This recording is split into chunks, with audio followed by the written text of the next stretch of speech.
businesses want Christmas to be for us so that we respond and buy products. And hey, we're not against, making a buck as a business. Mark and I are all for that, truly. The question is how do we respond to the advertising? How do we actually take control of our own lives and say, hey, this is what I think our family tradition should look like, because it's important to retain the substance and really teach our kids something special. This is the Untamed Podcast, where only the few dare to go. We're building a community of adventurous high achievers who refuse to trade our dreams for comfortable mediocrity so that we can unleash our untamed potential. Could you be one of the untamed few? Now, your untamed hosts, Mark Lucas and Joel Fritz. It's Christmas, Untamed Few. So Mark and I want to talk a little bit about December in the life of a family, right, Mark? Things get really busy, and we think that we are men who want to actually capture something deeper than what culture is going to throw at us, something deeper than shopping during this month, and something deeper than those business parties and school parties. So we're going to talk about that today. How you doing, Mark? I'm doing well. My GMC Yukon that is parked in the streets, it was so cold last night. It is dead to the world, that Yukon. So, but doing well. Yukon likes Arizona. It's not used to Atlanta yet, huh? The Yukon is built and designed for Arizona, so it's adjusting like I am, but doing well. Glad to have this conversation, and I think this is a needed conversation for me and my family, and I think for all of us. So, looking forward to getting into it, Joel. Yeah, I think it's really important for us, because if we're not intentional, then, really, what are we doing with our lives? Otherwise, culture is going to tell us what to do. Our friends are going to tell us what to do. Circumstances, bad or good, are going to tell us what to do. So we need to kind of take control of our lives like we're always talking about. So you had some good thoughts. I wonder if you might share a few of those just to kick us off. Yeah. So, you mentioned it in the intro. I think at the end of the day, I've had these moments where I'll look at my family and we're just so busy in December, and I'll look at my family and I'm like, I don't like Christmas. I don't like Christmas. And it kind of freaks my kids. Like Christmas, Mark. Whoa, hey. You're such a Scrooge. What's wrong with you? That's what they're thinking. But at the end of the day, the reason why, again, the why behind that is we've just allowed all the other volume and noise of things that really have nothing to do with celebrating what we should be celebrating and being present with one another and present, acknowledging and worshiping that we get to celebrate Jesus being born 2,000 years ago, and they would name him Emmanuel, which is God with us. And why does God not feel very with us right now? Because we've got the work party to go to, and there's the drama at work, and then we've got the Christmas school play and the drama at school, and we've got friends of the friends of the friends of the friends that have another party, and we just look to ourselves and we're like, we're just exhausted, and there hasn't been a moment to turn down that volume and to truly just be present with our family, to be present in a time of worship. I go into Target now and there's worship Christmas music. They might say when I check out, Happy Holidays, which drives me kind of nuts, but there's worship music in Target.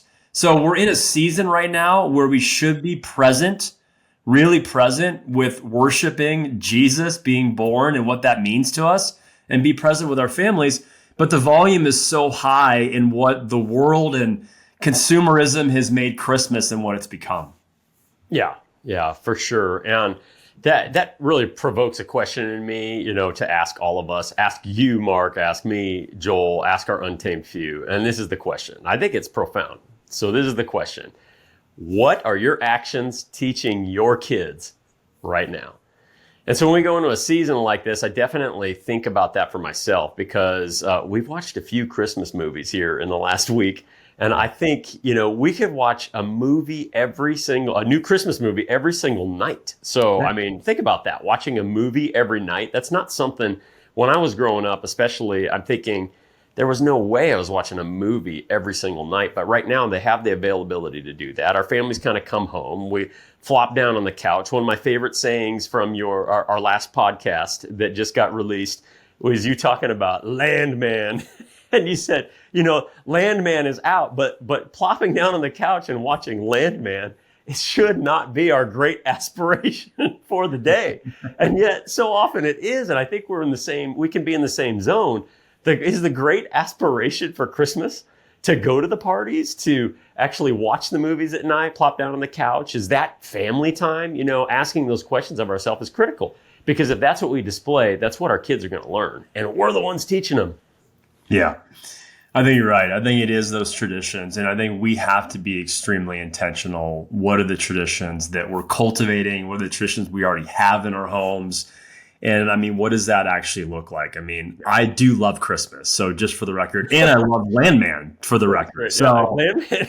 It's a great show. So at the end of the day, I just think we've got to be intentional to realize what are the things that are kind of creating distractions from us having really good traditions that remind us what this season is all about. What if we called it a Christmas creep? It creeps in and it just destroys something of substance. Because when you think about what Christmas is, it is absolutely incredible. I mean, you think about what makes Christmas so magical. Yes, the lights, the turn of the weather, the snow's starting to fall. If you're in a snowy place, the cold is certainly here. But, the music changes, the vibe changes, everything changes. But if you think about where it originated out of something of substance, people wanting to celebrate a very special time of the year. And I think in the past, if we really do, reconsider, during that time, there was probably some stillness involved. There was connection with family. And I think that's still present and there. I think it's just much more sparse during the season than it probably was before. And that has a lot to do with distraction. And a lot of what I hear you saying when you're talking about it, I'm like, oh man, that's just distraction. That's the creep, right? It's just getting into our lives and infecting us in a way that just isn't healthy. And it's dictating to us what I think businesses want Christmas to be for us so that we respond to buy products. And hey, we're not against, making a buck as a business. Mark and I are all for that, truly. The question is how do we respond to the advertising? How do we actually take control of our own lives and say, hey, this is what I think our family tradition should look like, because it's important to retain the substance and really teach our kids something special. Yeah. And I think even you just have to ask yourself, how do I kind of slow myself down, slow my family down so that we can be present together in this moment? So like even last night, driving my son to hockey practice, again, he's a preteen, almost teenage boy, and it's really hard to get some type of consistent dialogue going in that 30-minute drive. But I just really come December 1st, and I'm a huge fan of Phil Wickham. You don't have to be a Phil Wickham fan, but he's a great worship artist in my opinion. But it goes 100% Phil Wickham Christmas. So we're playing Phil Wickham Christmas music in the car last night, and I'm creating an environment and changing the atmosphere where I'm hearing his little voice sing worship songs about what we get to worship and what it means that Jesus came into this world 2,000 years ago as the most beautiful light that changed everything. And we get to worship about that. Silent Night's on. We get to worship about that, what this is all about. And in that moment, I'm turning down the volume. I'm creating a moment of intentionality and a habit and a tradition of you're in dad's car, you're in mom's car, we've got Christmas music on. And no, it's not all Christmas music that's all about consumerism.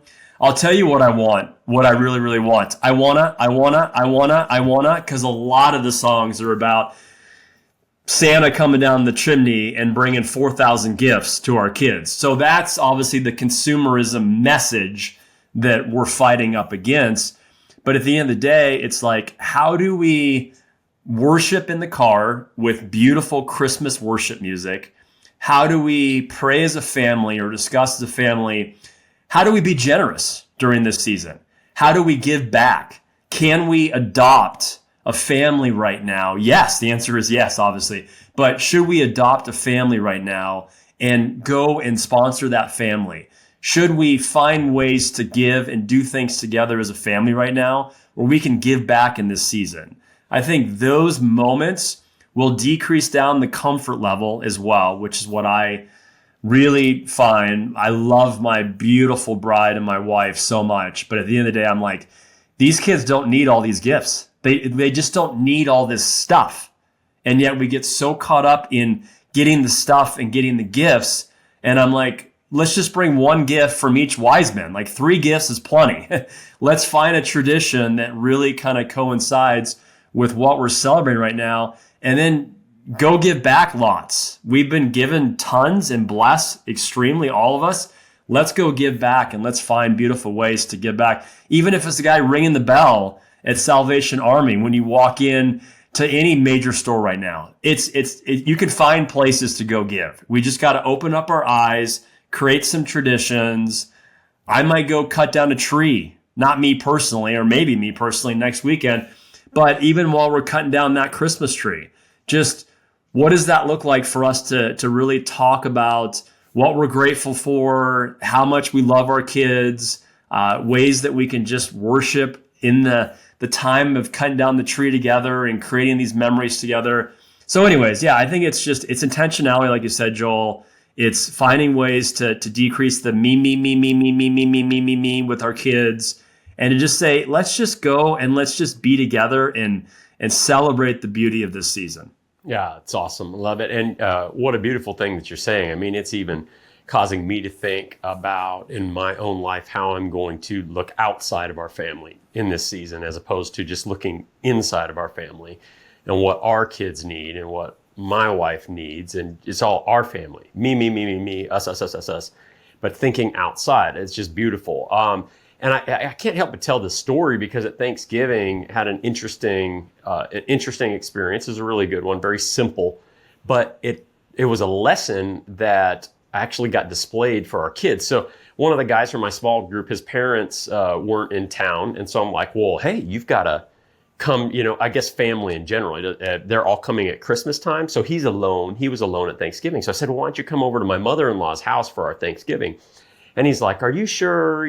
Because I mean, I guess that feels intrusive to somebody, right? But I'm like, no, yes, I'm sure. You can come over to my mother-in-law's house. Let me mention it to her first. But I'm adamant about that. I mean, there was never a moment in my mind where I was thinking that's not an option. Well, then we introduce it to the girls. And that was fascinating because the girls have to process through that because they're thinking, this is what Thanksgiving should look like, right? And Thanksgiving is our family, and these same people come, and you begin it gives you a glimpse into kids' minds of how they work because they're so structured in their comforts, right? This is what we did last year. This is what's important to us, and so that's kind of that whole idea at the beginning that I mentioned, that our actions are teaching our kids.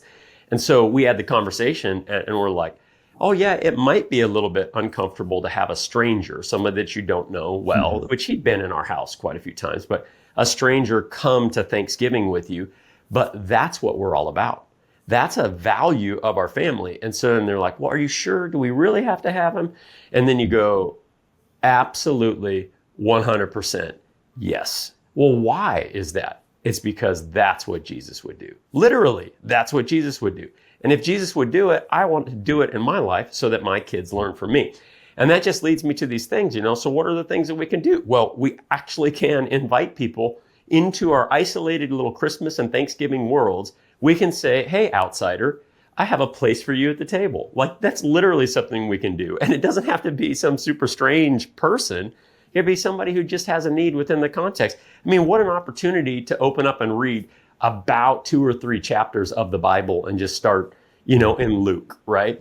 And to actually, dads, this would be the challenge. You lead it, right? You lead it and say, hey guys, we're all going to sit down and read the Bible. And now, trust me, I know how difficult that is to get your kids to actually do that. It's not lost on me, but we can do that and say, in this season, we're going to do this for a few nights. And you read through the Christmas story, but that's not just teaching them about the Christmas story. That's teaching them, let's open the Bible and see what God has to say to us, right? Mark, you talked about figuring out how to reach out and go outside. Is there something you can do? Is there some way you can go serve? These are all things that we can do in this time to actually teach our kids what this season's all about. Yeah, it's so well said. And I was reminded, because I love the story of Thanksgiving, and it's such a reminder that when we have families, we've got to walk out what I would even describe what a true family is. And as we spell family, and again, I've given this acronym several times. Love it. It's a but good one. Forget about me, I love you. We've got to be intentional and model that for the people that we love so much in our home. Mm-hmm. So what does it look like in your home to look outside of just yourself and to go be others focused, to go love and serve and be generous and be intentional with somebody else? And if you don't have any ideas, I can promise you, if you just spend a little bit of time with some intentionality in reflection and prayer, thinking about it, there's going to be probably an abundance of opportunities. Yeah, no doubt. And yet it's so easy. Again, when Disney or whoever it is has 30 days of Christmas movies and we get kind of in that routine. I mean, I watched a Christmas movie last night. So it's like we get in this routine, and the Christmas movie, even narrative, most of them, I mean, mine was Daddy's Home too. So it's not really a full Christmas movie, but I love Mark Wahlberg. And I love Will Ferrell. But at the end of the day, it's like I'm watching this with my son before hockey yesterday. And it's like, even the whole message, it's like, we get a house and there's snow and there's gifts and there's some type of like drama and climax. Family. There's really nothing inside of it that really shares a message of family or shares a message of there might be a message of being present together with your family, but really also being present for other families, being present to worship our Savior, Jesus, and what Christmas is all about, and opening up the Bible and reading Luke chapter 1 and reading the Christmas story of how it all began. Those are moments where we'll look back as dads, we'll look back at men, as men in our homes, men in the marketplace, and think, you know what? I will never regret that. That was a decision that I will hold on to, and I will never regret that. Will I regret having 3 slices of pie on Christmas Eve? Probably. But I will never regret being intentional and showing family, forget about me, I love you, to a neighbor, to somebody in the community. I mean, I heard a story yesterday. I have no idea who this family is, but somebody on the pickleball court told me that just here in Georgia, there was a homicide murder that happened literally in a community that's only about 20 minutes from me. And the person at the pickleball court, it was her neighbor. So we had some dialogue. What do you do in that? How do you support that family right now? There are hurting people all over our neighborhoods. Right. And if we just open up our eyes and really begin to pray and be intentional, say, how do we go serve them, love them, care for them, listen to them, whatever it might be? How do we go forget about me, I love you? Those are the moments where there's joy and happiness that fills our homes way more than any brand new PlayStation or whatever your kids want for Christmas. So at the end of the day, I'm thinking through how do I do this better right now in my home and show more family and live outside of our own 4 walls in the home, because it's so joyful and it's so beautiful, and it's really what Christmas is all about in so many ways. So good. So good. Yeah, I cannot help but mention we are always talking about pain points in business, because if you can engage somebody's pain point, then you have an openness from them to actually engage whatever solution that you're providing to their pain, right? And I think about that. We think about pain points and what somebody else's pain points can do for us. But Mark, you're hinting at and you're sharing this important reality that so many people have pain during the holidays.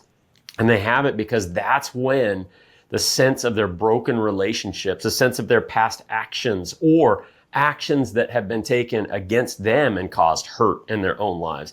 And so this is real pain that people are feeling during this time. And I mean, you gave a really extreme example, and most examples aren't that extreme. But if we could be people who then ask, how can I engage somebody's pain? But not for my own personal gain, not for the sake of the business during this time, not for the sake of me taking a step forward in any way or creating a new relationship within my potential network, right? but just asking the question, what would Jesus do in this situation? How can I actually just be a good person to this individual and engage their pain? Because one of my favorite stories in the Bible is Jesus talks about, he's asked, what's the most important commandment? And he makes it so simple. He says, love God, love your neighbor. And then he says, what does it look like to love your neighbor? And he gives the story of the Good Samaritan that we've all heard before. But what happens is when he gives us imagery where the priests and the people are walking by and they stay on the other side of the road. Well, why do they stay on the other side of the road? Because if you're on the other side of the road, there's a barrier between them and this person's pain that is on the other side of the road, that they should be engaging in their roles and their status and all of that, but they're not. And I think really that becomes a challenge to us. How do we cross the road? How do we cross the barrier and engage somebody's pain, knowing that once we engage another human being's pain, it's going to come at a price, just like it did in the Good Samaritan.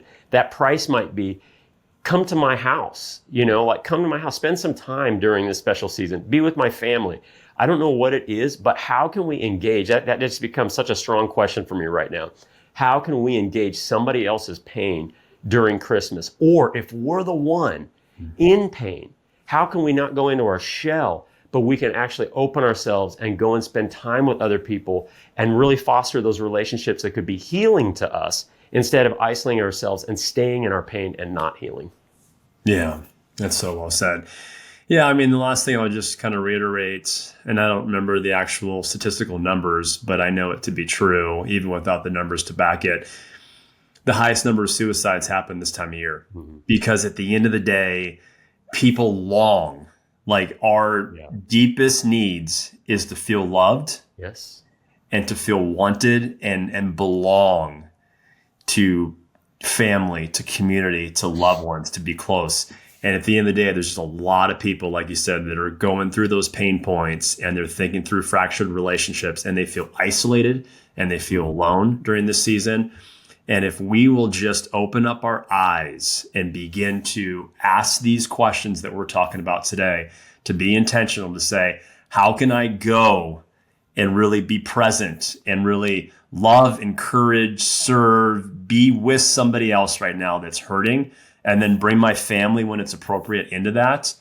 These are beautiful dialogues and beautiful conversations that will fill with deep, rich joy the celebration of this month of December, and really bring this Christmas one that honestly we remember. I mean, at the end of the day, I think if I were to even ask my kids, and I say this with a smile, not like putting them on the spot by saying this, but I think if we were to ask any of our kids, even a month after Christmas, what did you get for Christmas?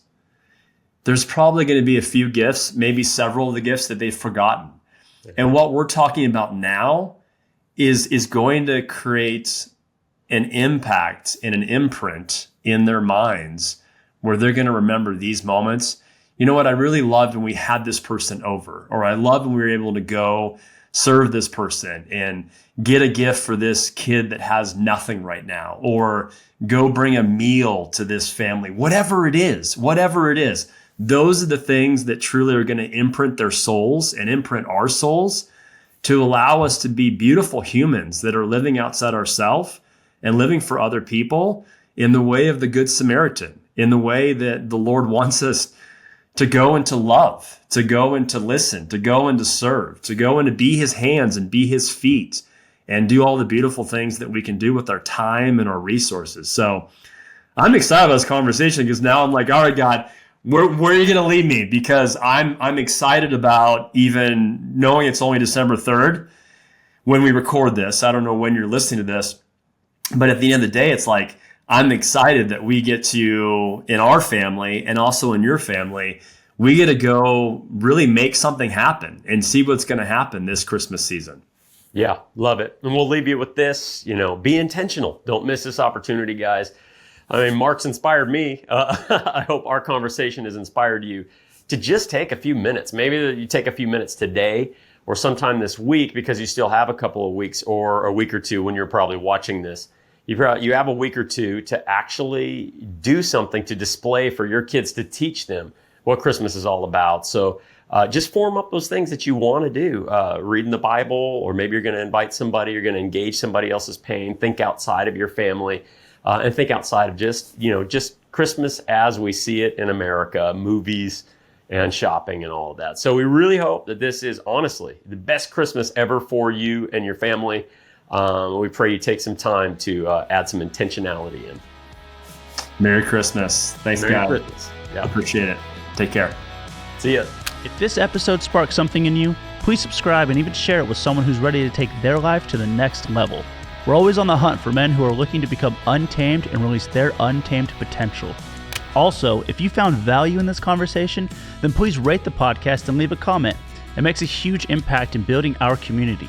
We'll see you next time when the adventure continues, or maybe when yours begins.